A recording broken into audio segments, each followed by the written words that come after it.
Interesting thumbnail. Okay. This vision says best of 5. Best of 3. Oh, goodness. All right. That's interesting. It ramps up.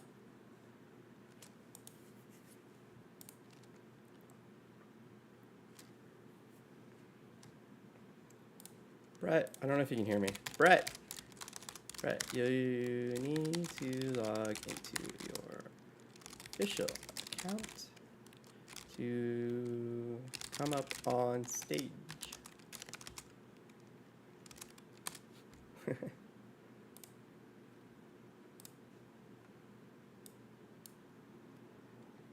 All right.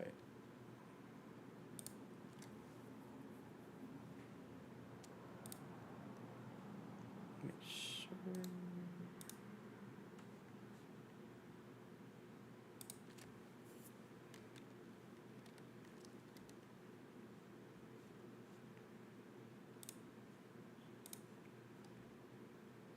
All right, cool.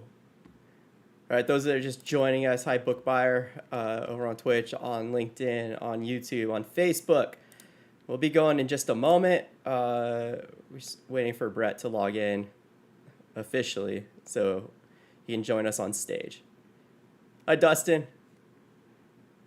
In the meantime, while we wait for Brett to get up on stage, please use the text chat to post any questions you have or share what you're working on, and I'll relay that to Brett and then get some advice, some feedback, some answers for you. But yes, in the meantime, feel free to join the discussion about the Dodgers. I'm learning about the wonders of the playoff format in baseball. I'm a hockey guy, so I don't know anything. Nice. Hey, there we go. Very sorry about that. No, it's okay. It's all good. I'm glad you're here. Yeah. It made for a nice, build hype moment. Build some hype while we're waiting for you. Yeah, I hope I live up to the hype. Yeah, so. You do. You've been here before. I'm a fan. Yeah. We got fans. All right, so we got a decent group over here on Start Mata, which is awesome. So yeah, those of you who are with us on Start Mata, if you have an official account, you can join us on stage and use your microphone. Camera's optional to actually engage with Brett on stage. If you want to ask questions in the text chat, please post your questions there. You can also share what you're working on, and we can get insights, feedback, advice, some guidance from Brett in regards to that. So Brett, please introduce yourself. Yeah, good afternoon. I'm Brett Lippel, and currently I help startups and mid-sized companies grow and get to the next level. So I've done a lot of startups. I launched Enterprise Rent-A-Car in Canada and Europe. Lived in Canada for 3 years and then Europe for 5, starting the business from scratch, and then moved back to the States and was a founding member of TrueCar, where we started TrueCar, as a startup, and then took it public. Had my own startup for 4 years called College Concierge, where I helped international students get adjusted to life here in America, which, depending on the news, could be another business to get back into. I've been a lot in the automotive space, but have a lot of startup experience and love helping people and have successful and non-successful startups. So I've seen it all, and happy to help out in any way. Fantastic. Awesome. So yeah, those of you that are here, again, use the text chat or raise your hand, or just let me know in chat on Start Mata if you want to come up on stage. You can do either there. Over on Twitch, we got Book Buyer, the bookkeeper, going to school to become a bookkeeper, working with streamers, actually. So this might be interesting. So you got a financial background. What advice do you have for a student who wants to first, enter the career of finance, accounting, bookkeeping, but then spin off and start their own company doing that for clients? Yeah, you're asking me, obviously. Yeah, I'm asking you, obviously. What advice you got? Oh, and payroll. They say. I would learn as much as you can. Starting a business from scratch or starting it on your own is very, very tough. learn from other people's mistakes, try and, get on. My daughter just signed up. Actually, Gary, believe it or not, she I met somebody at the breakfast, introduced her, and now she's doing an internship with them. They're doing the music thing. So just learning as much as you can before you go out there. It's kind of scary, and getting as much information as you can before you're out on your own. When so we got some chatters over on Twitch. Dr. Paxmore says step one, get a job in bookkeeping. So when you are looking to get an understanding of the market, the industry through employment, what are some tips you could share to help build, relationships with possible mentors at, your job Yeah. site where you're working, or start to get a deeper understanding of the other aspects of business outside of whatever role you're in currently as you're growing your career? Sure.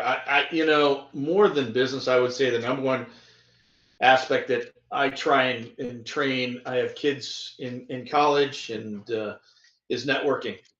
Everybody you work for or with, make sure that you keep in contact with them. Make sure you're learning. You always hear the person that goes to a new company and then he brings his people over that he likes. So learn as much as you can. Make yourself present. I know it's hard, working from home a lot, and we're working remote, but the more that you could build that relationship with other people in the company, it's invaluable. And keep those relationships. Don't always just call when you need something, but continue to network. All my kids have looked for different jobs.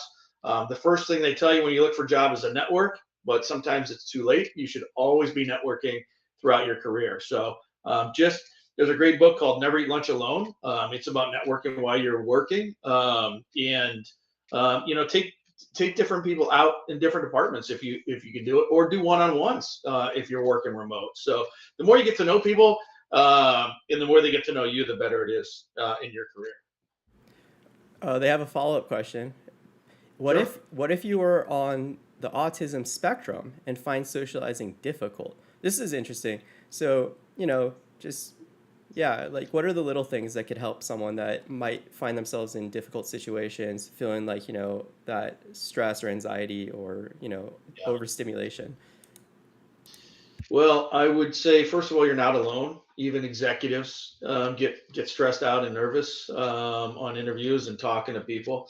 Um, Nowadays with social media, you can text and you can email. Sometimes that's just as good. Hey, it's Brett, just checking in. I got a new job, or I'm going to be in the area, or I just want to see how you're doing. You can also do. People love updates on your life. Your personal updates, if you're moving, or what's going on. The more you get your name in front of people, the more they're going to remember you, and the more they're going to say, I remember that person. He or she might be a perfect fit for a job I'm looking for. So, yeah, there are a lot more tools now, especially with social media. Um, that Yeah, you don't have to be in front of people, that you can continue to get your name out. And again, don't feel bad. You're not alone. Even executives get stressed out, and politicians get stressed out when they have to talk to people. So Yeah, I like you bringing up the little things, and it's relationship building. That's what it is at its core, and understanding what makes people feel respected and seen and cared for.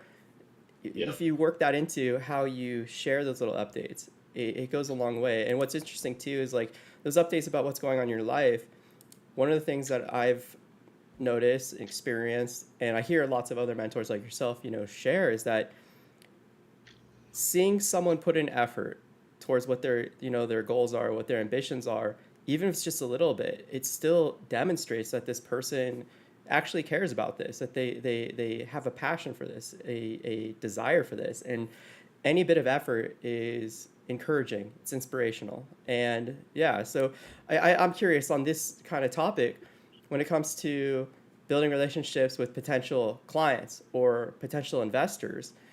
How can someone share those updates and that transparency to help endear themselves to others in that same kind of way? Yeah, I'll tell you first of all what not to do. People think they do newsletters and updates and they mass email it. Most of that gets caught in spam, or you've got to personalize it. It doesn't have to be long, but you got to personalize it. If you say, "Hey Frank," um, and if you remember anything, there's all kinds of I tell the kids that I'm mentoring, keep a spreadsheet of who you talk to and what did you have in common, right? If like you and I, Gary, we play hockey, you're going to remember that forever. So I don't play that well, but you're going to remember that we play hockey. If it's something that you went to school together, which we also did too, we both went to the same high school. Those are the kind of things that people remember. Networking is a big word for just being nice to people and really getting out there. But yeah, as personal as you can make it, phone calls, emails, voicemails, hey, this is Brett just checking in. Um, uh, it's important. And people really, really want to help you, regardless of where you're at. Most people, most humans want to help them.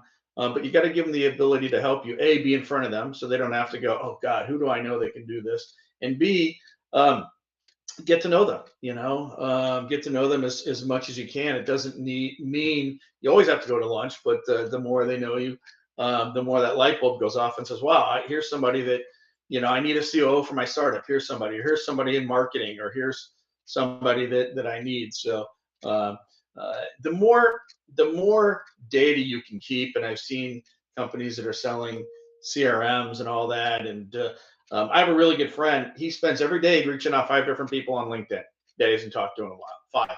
If you look at it, that is over 100 people a month. If you said I got to reach out to 100 people this month, you go, oh my God, that's crazy. But if you look at it, 5 people a day, it doesn't mean he talks to everybody. It's just 5 people a day that he gets out to, and he gets in front of and gets his name in front of. So um, yeah, it's just be yourself. That's all that people ask for you. Yeah, I love that. I love how it's rooted in being authentic. And then also, again, just those little things, finding those human connections that anyone can, feel excited about and share in, right? Again, like that idea of feeling seen and heard and all that, it relates to those little things, like, us playing hockey together. And I'm not good either. But yeah, I'll tell you, everyone that's watching, I get the call when when Brett's team needs a goalie to fill in. So yeah, it's those little things that you can share in outside of work, outside of business, that it goes back to being a good neighbor by being a good person. So yeah, that's wonderful. We got a question from Dustin. Dustin Wish asks, in this down economy, what do you think the best approach to raising capital for startups is? Safes, family offices, VC, or general bankers these days? And so risk adverse. Yes, yes, and yes. The one thing I would tell you, whether it's the economy now or it was 10 years ago, there's no rhyme or reason. You could have raised money in COVID. Um, it's a numbers game. The more people you talk to, the more opportunity. And one thing that I've seen about raising capital is they all want to help. They want to help you. And if they can't, ask for a referral, right? If you're there and they're like, this isn't really in our wheelhouse. Well, who do you know? And can you shoot me a referral or give me their information? So I wish there was an easy answer to say go after banks right now. There is a lot of money on the side. Uh, that people are waiting to invest. It seems, I was just in a seminar a couple of days ago, and they think that companies are now getting back to hiring. That at the first part of the year with the tariffs and everything, and people were kind of waiting, but you can't really wait 3.5 years for a new president. So now they're making decisions to move forward with funding, financing, growth, hiring. So I think you're going to see, at least if not the last half quarter of this year, the first quarter of next year, seeing a lot of things open up. But again, it is networking. You need to talk to 100 people to get in front of 4 or 5, and then maybe get 1 or 2. So I would cast, and when you're raising money, cast the net as wide as possible, and tell your story. Be a good storyteller, and if you're a good storyteller, they're going to refer you to somebody else. So there are SBA loans right now. There are incubators.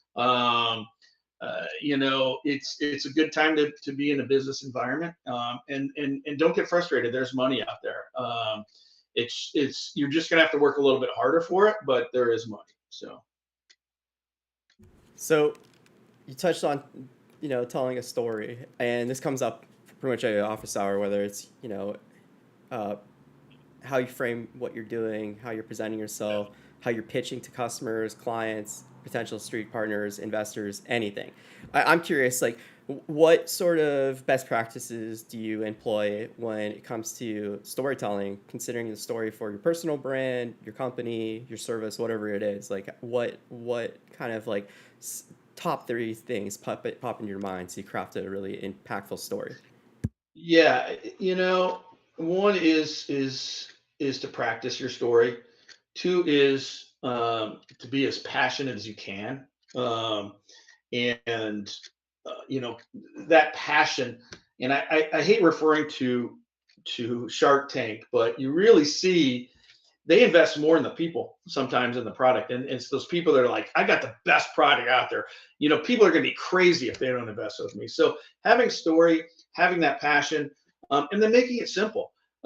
People want to help you, but if you can't, if they don't understand what you do, I used to tell people, um, does your mom understand what you do? If you're asking your mom for money and you said, Mom, I need $5,000 to start a business, if she couldn't understand what you do, she's not giving it to you.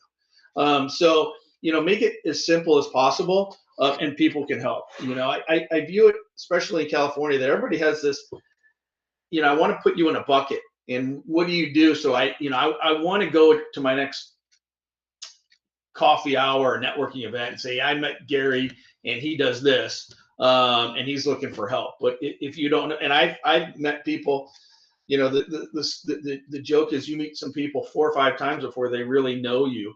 And there's some people that act like they've never met you before. But if someone can walk away after hearing your story and your passion and make it simple, they're going to try and help you 9 times out of 10. So. I think that's great. All right, tracking some stuff over on Twitch. All right, so follow-up question. I think this might be relevant. When asking for an accommodation, it's how can I do this, not how can you do this for me. So yeah, like again, framing these things. But do you have any other advice in terms of like looking for an accommodation or referral or anything like that? You got to ask. It's amazing whether raising money, and I've managed sales teams. You're going to spend all your time, and sometimes you get your feelings hurt because raising money you got to have a thick skin. A lot of people want to tell you that you're crazy or that's never going to work, but there's a great book called God, I'll get it, but it's about customer service. And when if you said to somebody after a presentation to raise money or accommodation, whatever, how did I do? They're probably going to say fine. But if you said, okay, you're not interested, but who can you refer me to? Now you're asking them, they're not going to refer you if they didn't like you or didn't ring home, but if you ask them that question, and, don't feel bad, because I saw a stat like 60, 70% of salespeople selling any product, whether it's cars or anything, don't ask for referrals. I mean, how many times do you buy something and someone says, hey, can you refer me? I've had it a couple of times when I've gone into a brand new restaurant in the area and they go, hey, we're brand new. It'd be great if you could tell all your friends about us. Here's a free appetizer or whatever. We don't do that normally. But asking for a referral is huge. So it's actually, the book is called The Ultimate Question, and it is about, asking for referrals. So. I'm sharing that in chats. Book rec. But yeah, I think that's one of the things that a lot of people struggle with, like you pointed out. And yeah, it doesn't matter if you're building a career or a business or running a nonprofit. Like you Yeah. need to have the courage to ask and be okay with being rejected. But but like you're saying, like there's always opportunity in that rejection if you are presenting yourself in a way that is endearing to others, right? Like again, it goes back to sharing that effort and that conviction and Right. interest and building authentic connections with people. So yeah, it makes it a lot easier when you do ask for someone to feel motivated to see you succeed in some fashion, even if it's not a good fit for them at the time or ever. They're good, likely to know other people. So that's great. Okay, so we got some new people joining us. Financial background. Oh, Got some new people joining us over on LinkedIn. Those of you, oh, and yeah, some more people over on Twitch. So yeah, those have just joined us. Use the text chat, post questions for Brett. I'll relay them, get you answers. You can also share what you're working on for insights, guidance, basic advice, feedback. Those of you who are on Start Motto where we're hosting this, again, you can raise your hand or let me know in text chat that you want to come up on stage to ask questions directly using your microphone, camera optional. Let me know. But yeah, let's get some more fun questions. Okay, so John over here in Start Motto have so much car experience in his career. What does Brett currently drive? And what was his favorite car ever owned and why? All right, that's a fun one. so I will, yeah. Right now I drive the Cadillac Lyric, the electric Cadillac. Everybody asks, and now's not really the best time to buy a car, but yeah, this is my first electric car, and it's amazing. I love the horsepower, and I love you know plugging it at home. So I've driven everything from Ferraris to Lamborghinis. But it's not as exciting when it's your business and you're selling it. Most of my career has been really around the consumer, not the car. And getting this consumer to buy the car. So I would say if I was buying a car right now, it would be a Corvette. Although I'm getting too, my wife says I'm too old to get into a Corvette, so probably an SUV. But yeah, right now I'm driving the Cadillac Lyrics, which it's a great car. It's really nice. Sweet. Yeah, we got more people joining us on LinkedIn. So again, post questions in text chat, share what you got going on. Yeah, someone in LinkedIn just shared that they're working on future ready community infrastructure. So please do share more details, especially if you have any challenges that you're faced with or concerns coming up for what you're trying to accomplish. Yeah, love to get some more feedback from Brett, but we need a little bit more context to do that. Um, yeah, let's see here. John followed up with, I continue to sink money into my grandparents' 40-year-old Benz. What model is it? What model is it, John? Get some more car talk going. Brett, for those Yeah. of us that want to eventually have a healthy exit and move on to other things with our venture, what recommendations do you have for setting the foundation for an acquisition exit so you're saving money like over the long run and Yeah. you're not overly concerned about saving money today, right? That's like a common thing, like, oh, we'll worry about it later. We don't need to do the documentation. We don't know we don't need SOPs. We don't need a lawyer for this, those types of things. Like what kind of advice do you have? Yeah, I see it all the time. We'll deal with that later, and now it's later, and you're having to deal with it. Um, it's two parts of advice. One is if you're setting a company up to sell it, you're going to fail, right? If you set something up because you're passionate about it and you think you're bringing a great product to the marketplace, and you obviously want to make money and be your own boss. Those that I've seen straight up that do a startup just to sell it don't seem to always work out. I've seen a lot of people fail. Um, Saying that, every day that you start, every day that goes on in your startup, you're getting more and more closer to being corporate, no matter what. Whether you get bought out, whether you get PE money, or whether you just grow it yourself, you need to do the things at the beginning because it gets much more painful at the end. I'll tell you, you're seeing a lot right now of remote work, and companies saying, oh, that was great for 5 years. Now you got to come back, and you got to hit traffic.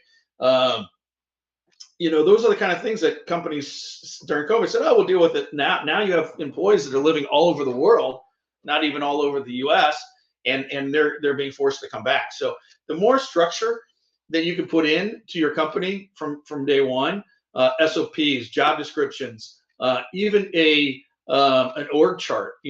I see companies that are worth $30 million don't even have an org chart. So the more you have that, the more value your company is going to be. What you don't want is you don't want somebody to come in and have a potential buyer, and then they start going through the books and go, this is a mess. So there are things that you can do. There's a lot of books and classes, and there are some consultants out there that can help you with a data room and so forth that will help you raise money. But you got to do that in advance. You don't want to get a buyer and then all of a sudden now go out and go, okay, now we need to put all these HR policies together and this and that. So the more organization, and it's tough because you really don't know. But what I tell everybody is, again, every day you're marching towards becoming a bigger company and almost corporate. And I see it, well, everybody can come in when they want, they can wear what they want. Then all of a sudden you're having customers come in and you're saying, okay, you can't really wear flip-flops. You kind of need to dress a little appropriately. Look at your business as if it was, you're going to grow it, and as if you could possibly sell it. I love that. What have been some of like the most costly mistakes that you've seen? I think some of the most costly mistakes are HR. Whether it becomes people don't really think. There's a couple things they don't really think about. Giving people equity, pay plans. I know you throw everything. Listen, I had a startup, and you're paying people very little, and you want to give them some hope and stuff to go for. But I've seen the flip side where startups have brought in people and they've really created the company, and either they have an upside down pay plan or they're not getting enough, so they leave the company. So I think the one theme that I've seen a lot, and listen, I was there too, is you can't be too cheap with your people when you're in a startup. You always have to be. And now I know money's tight, but you can give them a little bit more equity. If there's 3 zeros after the point before the equity, is that really a benefit to them, or is it more of an insult? So. And as a founder, I remember, it's money out of your account. I mean, this is your money that you're the check you're writing for people, but look at the bigger side of things, right? Look at really motivating your employees. I mean, at the end of the day, most of our companies are down to our employees. That's it. We might have a great product, but if our employees aren't answering the phone, if they have bad attitudes, if they're not showing up, it doesn't matter. Okay, we got a question from Michaela. How are you? Okay, so hey Gary and Brett, it's Michaela. I know you're both well established in startup space. I was wondering, what are your thoughts on AI and its impact, good or bad, on the job market? As you know, I'm a marketer, and I'm finding it difficult to navigate a corporate world that now thinks it can function without a marketing arm because AI supposedly can do it. Yep. Yeah, I actually Friday, I just had a conversation with a friend of mine that has a marketing company. And marketers are worried. My youngest wants to be a coder. They're worried. I think what's happened, first of all, I did hear this stat a couple of weeks ago that only 6% of companies are using AI today the way it should be. So it's not, I think everybody's rushing to do AI. If you're on Chat GPT, that's not AI. You should be on Chat GPT anyway. We don't know what AI, it's not like all of our jobs are going to be gone. I heard the best line the other day. It said, AI should give you more time to work with your employees and work with your customers, not take that away. And I think you're going to see some companies that are going to go so AI that you're not even going to be able to talk to a live person. Um, but people, there were things you would have thought that insurance agents years ago would go away because all you need is a price online. But you have State Farm and Farmers. I mean, you have tons of insurance agents. You have realtors. Um, it is a worry, but I think the good companies are going to figure out you need somebody behind that, and you need what if what if you're doing everything on AI and something blows up, So I think it could enhance marketing, but I would still hire somebody. You're paying that kind of money. I'm not going to leave it to uh, an AI to run my business. I need somebody that's tried and true and been there and done that. I love those insights. Michaela, if you got follow-up questions, feel free. Yeah, yeah, I'm very much of the mindset similar to that. That yeah, it's dangerous. Most businesses aren't using AI appropriately, um, especially when it comes to connecting it to very specific things in their operations, giving it access to Yeah. data and such. Yeah, and most people are just rushing into it. And the worst part about it is that a lot of them think of it as actual intelligence when it's not, and it's giving them a false sense of security in a number of different areas, whether they're trying to learn something or have it, operate something for them, whatever it is. So yeah, those are good insights. Yeah, Dr. Paxmer on Twitch says, I truly hate people calling ChatGPT AI, and yeah, Yeah. similar for that. Um, let's see here. Yeah, Michaela says, absolutely agree. AI is a tool to enhance work, not a replacement for human creativity. Yeah, this too like came up.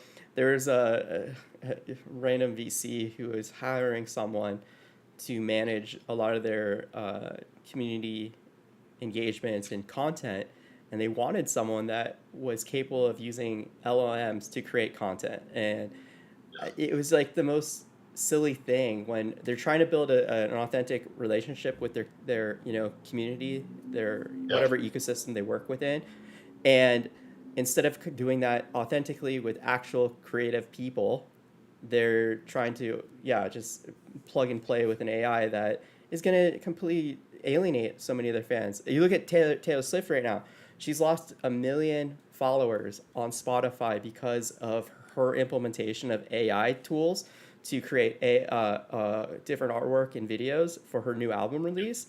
It's just people are sick of AI slop in so many different ways, and that extends to your employees, your Yeah. partners, your customers. So yeah, it's really really Well, interesting. it's similar to Bitcoin. It's similar to marijuana, where everybody rushed into it, and people aren't really thinking. And MedMen, which was huge, I think they're out of business now. And uh, you have to have a strategy with AI, and it has to enhance what you do. I was at a sales presentation the other day, and they're talking about AI, and people are like, "Sign me up! I'm gonna get rid of my salespeople." And I'm like, "You're missing the point. You are 100% missing the point with AI." And like you said, I didn't even know that about Taylor Swift losing 1 million, but you're always going to have companies out there that have that human touch. And uh, there are certain things that you could use AI for, right? If you're ordering at McDonald's, I still can't stand going to McDonald's and ordering through the kiosk. I mean, I'm rare. I know my kids do it. Um, but it just seems like there's a human disconnect when you're using too much AI. And I think some companies are going to rush into it, and they're going to be in a world of hurt because you can't go back and hire people fast enough to replace AI. So That's actually an interesting thing I'd like to hear from you about. So hiring, retaining employees, yeah, the cost of the initial training and retaining an employee versus going and finding a new employee and training them and to replace someone that left. Like, what kind of like operational financial costs are there, the pros and cons for this, and how aware should either like a founder, early stage founder, or a larger operator be aware of these trade-offs? yeah. There's it's a tremendous cost. Hiring and firing and lawsuits, and it's a tremendous cost. The best thing you can do is hire people, motivate, train them, and develop them, and have them grow with the company. That's not always the case, right? They say, if you hire five, two are going to make it. I think we need to have some more patience with our employees, and give them the tools to be successful. I think a lot of times it's kind of like go, run, and then you slow down, you take a deep breath, and you check. Um, but it's a huge cost. It's a huge cost. It's tougher in the startup world because you are sometimes getting what you paid for. I mean, when startups can't afford to pay top dollar for a salesperson, you're not going to bring in a chief revenue officer at $300,000. Um, but getting the most out of your employees is important, and letting your employees know that you value them. I got it. I see it online all the time. You're a $10 billion company and you get your people pizzas for lunch. You think that's motivating them, and it's just not. And People want to do good, but nowadays, and I can talk all about employees, but nowadays they say in the millennials, the first day of their job, they're looking for their next job. So um, you really have to realize that, and you really got to give them a reason to be um, as passionate as you can. The sign of a good manager is, does the things get better when you leave on vacation, or are things burned down? And you always hear that I'm in Costa Rica, the place is burned down.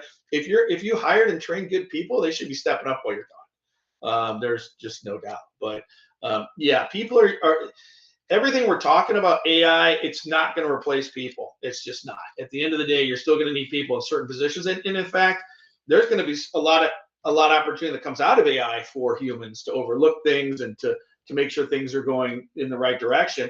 I would say, as a millennial, customer service is going to be the most important thing that we're going to need, and we're going to need people that know how to do customer service and have dealt with customers directly. I think there's going to be a backlash, but yeah, I can't stress enough. When we started TrueCar, our first 3 years, we had zero voluntary turnover. We made it a great place to work, and when we started TrueCar, we had remote employees back then. I had employees living in DC. As long as they felt part of it, that's the other thing. If you have all these remote employees, do they feel part of it, or is it just call after call after call after call? Yeah, you're not always going to get everybody around the cooler, but there's a lot of things you can do to motivate your team, and I think people lose sight of that. I love this. We got some questions over on LinkedIn. All right, so if I mispronounce this, I apologize. A YM asks, when you're running a startup or small agency, most of your clients are also small businesses trying to save money. Many of them believe that since AI is doing a lot of the work, our services should be really cheap. How do you deal with clients who think this way, especially now that this mindset is becoming more common? And this kind of like plays into other aspects of, how you position yourself, how you justify your pricing, and Correct. communicate that to your clients, your customers. So yeah, what do you got, Brett? Yeah, first of all, it's the same old adage. I'm not paying you $40 an hour. I'm paying you $40 an hour for your experience and your ability to do that. If someone comes to me and says, "Listen, I know AI is doing half of my marketing," you hate to be rude, but why are you calling me? I mean, why don't you just hook up AI yourself? I think, and I started this way. I think people have a misunderstanding about what AI is doing for them, and you got to educate them on how you're using it. It does save in some costs, but then it increases other costs, right? I mean, you have to look at AI today. You have to, yeah. If someone's not overlooking everything, if you just plug everything in and have AI spit out marketing and put it on your LinkedIn and stuff, and you're not looking at it, then you're missing the boat, because it is not perfect. And if it looks too robotic, people are going to get off the boat, like they did apparently with Taylor Swift. So um, I don't see companies really asking for that. I think it is tough when your startups are dealing with other startups, and I know some. Um, Everybody wants a discount, but also to combat the AI, hourly wages are going up in California. So if it was true plug and play, they wouldn't be using you. That's the bottom line, and they need your experience, and they should pay for that. So if you're getting that kind of response, it's probably not, it's probably not the customer that you want to have. I know we can't be choosers. Beggars can't be choosers in the startup world.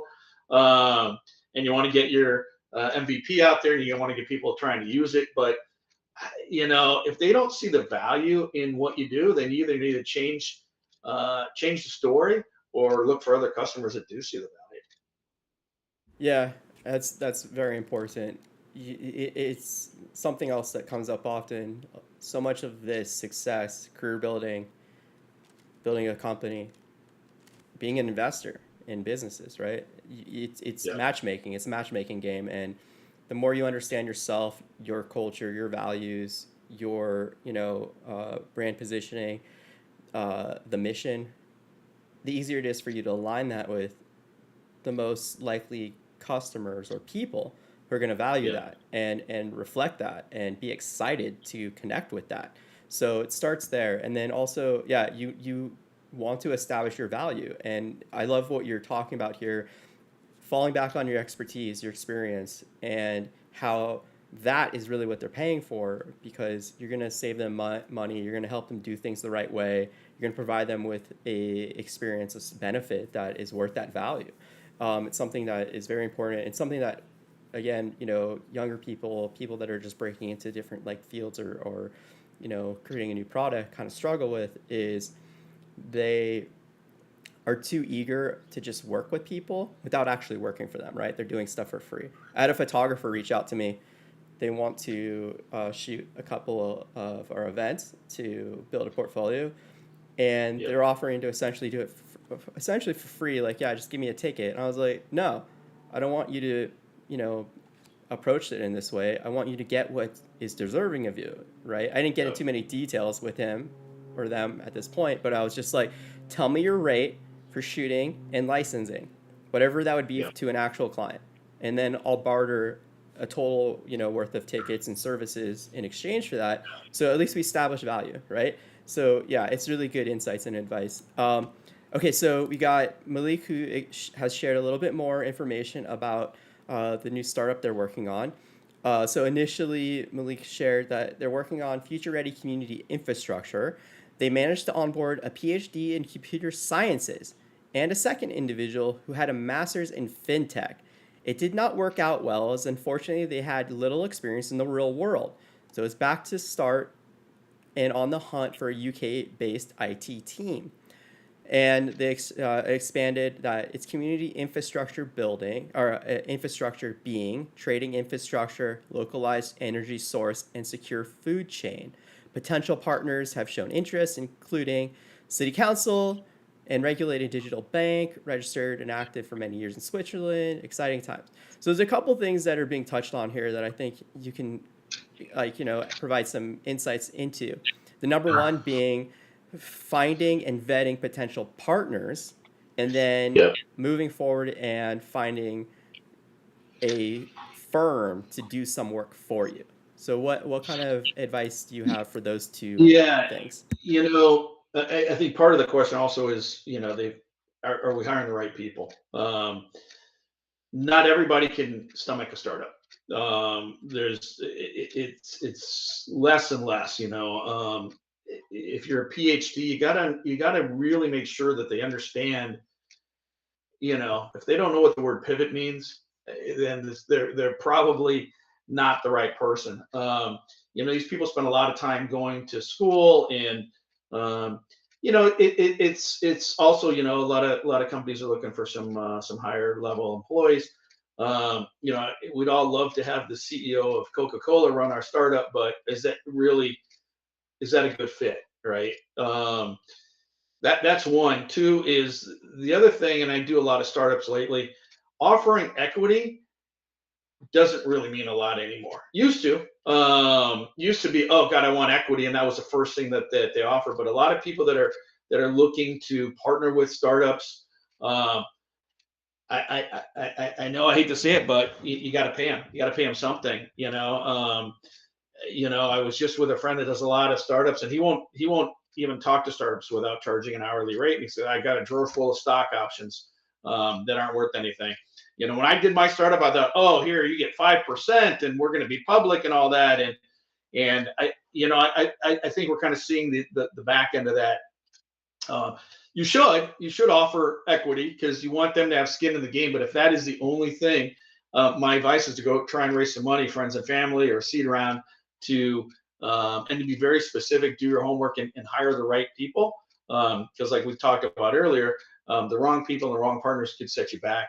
But you're going to make mistakes. You're going to make mistakes. I remember I was in a startup group and somebody gave a marketing company $20,000 and they pretty much absconded with it and didn't come back. Uh, you unfortunately have to understand that they're also on the other side. There's a lot of people that got their hand out for startups looking for you could pay a company. There's a company I know that'll charge you 20 grand to do your deck, your raised deck, 20 grand without blinking. There's other companies that will charge you a lot of money to do your financials and your so I think there's a good blend with paying them a little bit or something and giving them equity, but you're also going to get what you pay for if it's just equity, and if you're saying, well, I'll give you, or when we raise money in 6 months, I'll give you, I'll pay you back, you know, most of the startup groups that I'm at that I go to, and I do 2 or 3 a week now, they don't consider zero money or raise zero startup anymore. It's really how much have you already raised and how much you got in the bank and how much runway do you have. I hate to say it because I was out there with zero money and I did friends and family, and you scrape and you got a great idea and you want people to believe in you and then come on board, and then you don't pay them. It's tough. This is good. There's a couple little extra follow-up questions. Dr. Paxmer actually brought up an interesting one. Why not just get a business loan from a bank? Well, if you could, I would definitely suggest that. I don't know how long. It depends. Some people say it takes too long, but if you can get a small business loan, I would suggest that. The other thing that I would suggest about raising money is, I've seen it and I've been there where you only want to raise enough because you don't want to give much equity. And I need to get to the next 6 months. But as a founder, you have two jobs. You have to run the company and you have to raise money. And the more you can run the company, the more you're going to get raise money. If you're spending all your time trying to raise money, nobody's running the company. So it's kind of this push pull thing. So I tell people, try and get a year's worth of runway, and don't be so exact that you're like, well, we're good until January of 2026. Things are going to happen. You're going to lose money. Try and raise a little bit more, and you can raise too much money too, which is a bad thing. But the people I see, I just need 2 more months. I need to raise money for 2 more months, and then what? What happens if, I would try and raise money for 8 to 12 months runway, so you're not always thinking about it. You're always networking, but that pressure now, I need to get money, otherwise we're going to close the doors, is not over you, because your whole company feels that when you feel that as a founder. Yeah, I appreciate that too. Just touching real quick on the equity kind of like shift in how it used to be really valuable to would-be co-founders and new hires, and how it's not anymore. It's largely because Yeah. of what you've said. Like, so many people from the earlier days have all of these worthless options or worthless stock, or like shares that mean nothing, because as most businesses do, and startups are no different, they fail. They fail before any of that becomes liquid. And if it does become liquid, it's worthless. It's not worth the amount of actual salary you gave up in in lieu of, or that you gave up to get those those shares in the company, right?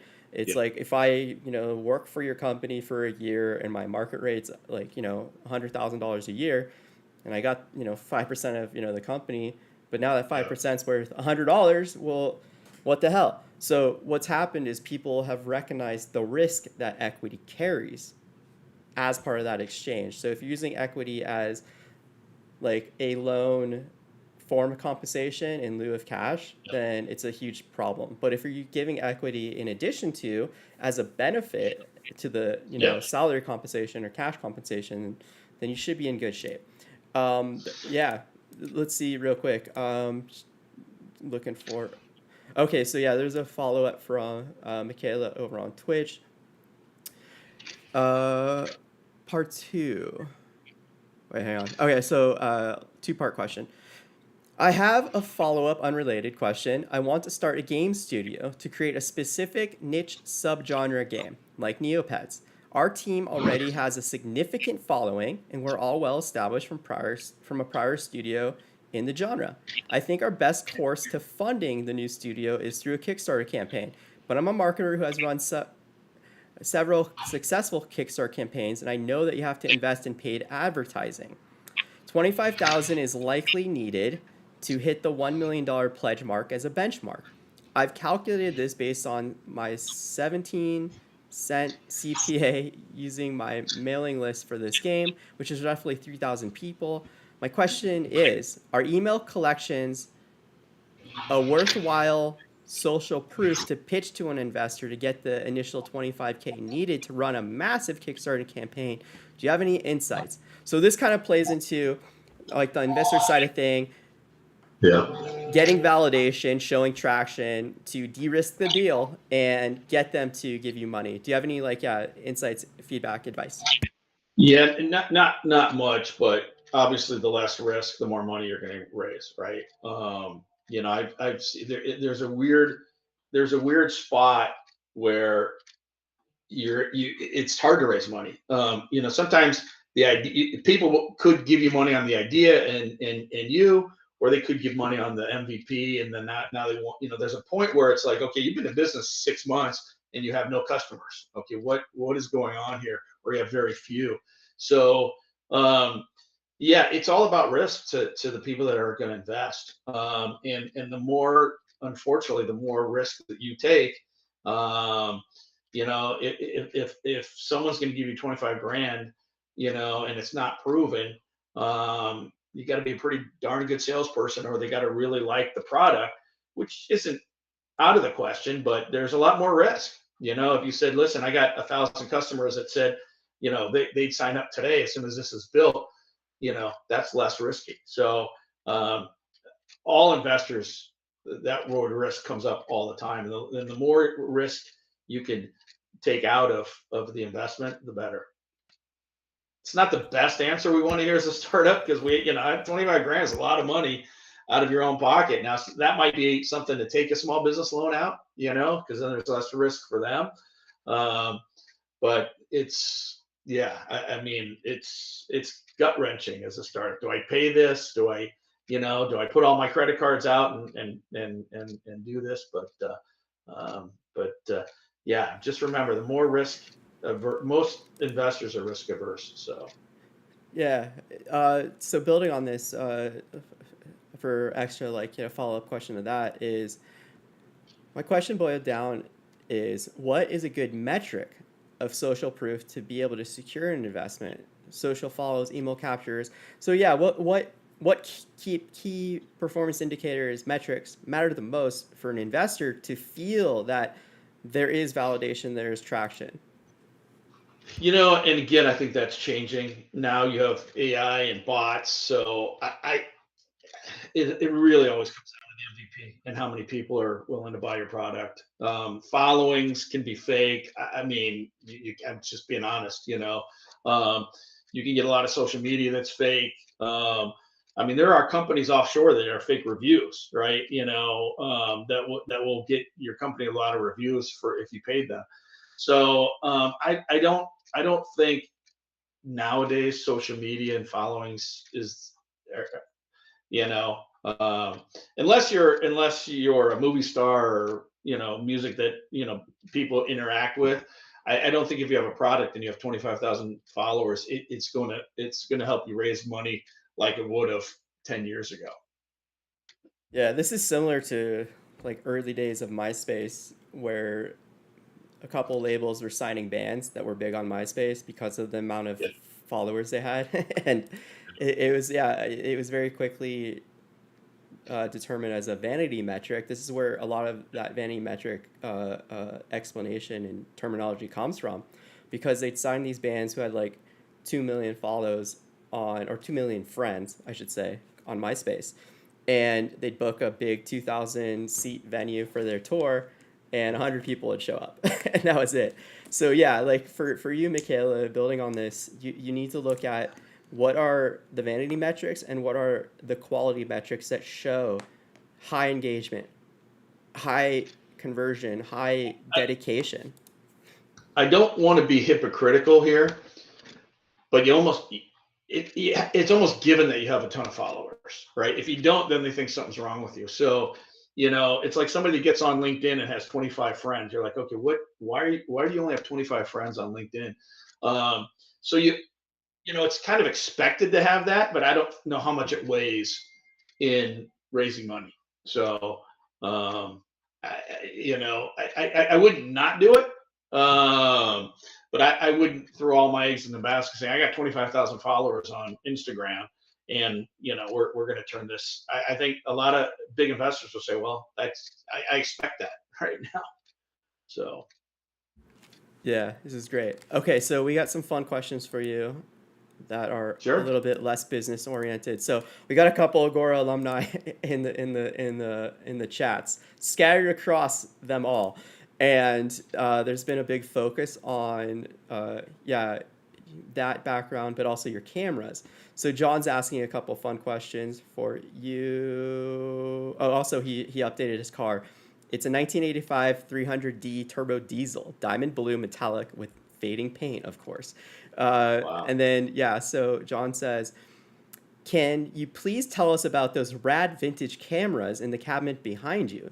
Did he do photography at Agora High? Does he still shoot photos? No, those were my grandfather's, and he was big in the day into in slides, which now, in fact, I think the number one movie out there this week was filmed on an iPhone, from what I hear. It's the movie about the dog, from a dog's point of view, and someone said it was actually filmed with an iPhone. So no, I did. I shouldn't say this, but this week is the 40th anniversary, 40th reunion of Agora High for my class. So back in the day, yeah, we did a lot. I did a lot of cameras. I spent a summer in Europe and took over 1,000 pictures, 2,000 pictures, and that was obviously before cell phones. But yeah, I love taking pictures, and I think that's one of the things the cell phones have helped. Now everybody's a photographer. Before it was like that's so cool. Now you run out and you see the sky and you got 30 pictures. And anybody that goes in this area knows that we get those cool blast offs from Port Hueneme, for some of the rockets, and that's you can get to see the sky in that kind of color. But yeah, so yeah, those were my grandfather's cameras. So he was big into photography. That's awesome. Were you shooting 24 or 36 frame rolls when you shot those 100 frames of film? Because that gets expensive, man, just from the shooting. Yeah, 24.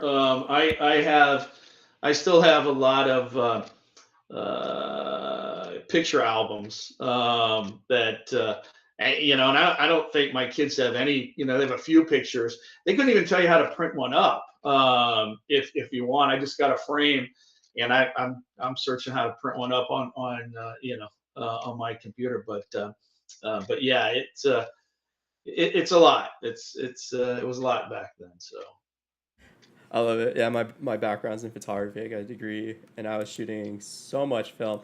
Like when I first got out of high school, I got recruited, hired by Getty Images, like shooting concerts all over California. And yeah, the most incredible thing that ever happened to me was free film. They provided all the rolls of film I needed. I would leave. I would go to the office, check in, and deposit all my films from the last concert I shot, and then Yeah. I would grab like 2 bricks of film rolls. So I forget how many rolls that was, but they're all 36 Fuji 800 because I was shooting concerts and push them to 1600. And yeah, I think it was something like 12 rolls of film each, which was insane. Like yeah, Yeah. as a kid, But, you know, not having to pay for that. to kind of tie that into AI, if you would have told my grandfather that everybody in their plant, everybody's going to have a camera with whatever megapixels in their pocket, he probably would have said there will be no photography in the year 2025. But it's probably as big as it's ever been. You're still seeing great pictures. You're still seeing people that are looking for that. So no, photography hasn't gone away. It's probably gotten bigger than it was because now you can really take pictures. You don't have to run and get your film roll. You can get all kinds of cool pictures. So uh, there's always opportunities. There's always opportunities. All kinds of technology. You see the book in there, the AI-driven leader, that talks about when Henry Ford developed the assembly line, they thought there were going to be no workers left.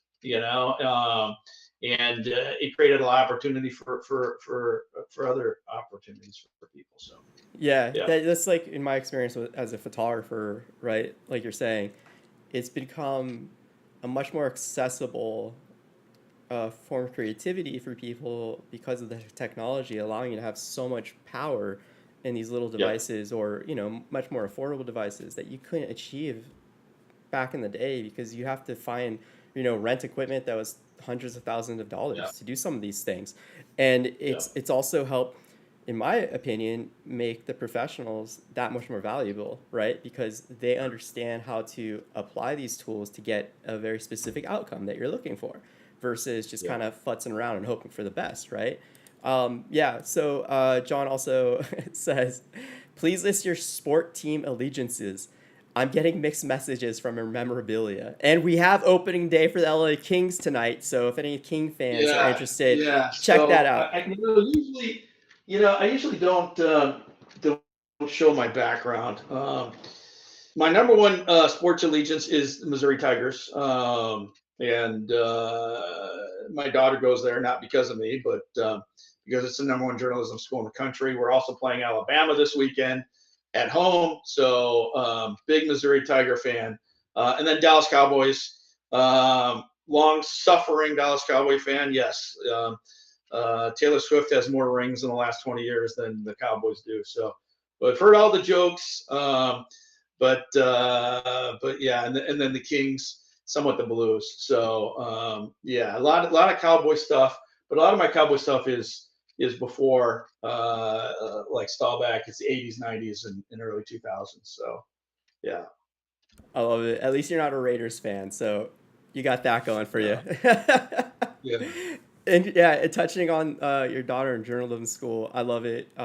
Yeah, we definitely have a desperate need for more journalists, especially ones that remember what the code of ethics are. That like this is a whole other topic, and one that might be an opportunity for people that are in this field that are curious about how they can pursue something a little bit different.